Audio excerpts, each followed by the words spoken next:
Bandeko ba bolingo likambo ya kitoko likambo nini? Le 1er février ti le 6 février toza na forum botuna nga te soki nini ya kitoko yo moto olobaka ke mboka secteur nyonso baokipango na bapaya kote oyo bachinois kote oyo bendie kote kuna bapakistanais.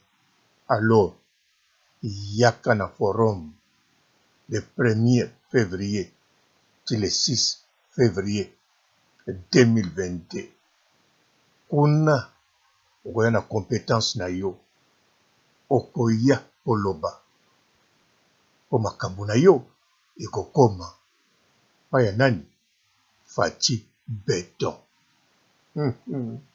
Tala yo ozoloba papa robo olie yango longoli masque me yo pe yaka na compétence na yo yaka koloba na forum le 1er ti le 6 yo pokolia en plus bandeko no tango tokozwa basecteur wana bakoteka susu lopango te me soko yete bapaya bazwa toujours na secteur wana bandeko no bakende bwaka ngunda wapi na kanku popoto ekangami.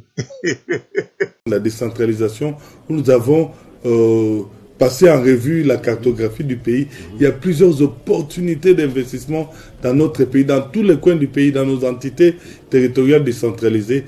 Et à Geneva, nous présenterons cela aux investisseurs éventuels de la diaspora du Congo et des amis du Congo qui seront nombreux à ces grands rendez-vous. Et ces assises seront tenues en quelle période exactement? C'est du 1er au 6 février 2022.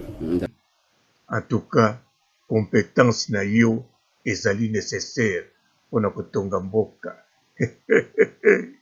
Faci Beton bango kuna baposa bitambe otamboli na bango oselumuki okwei obukani mokwali soko.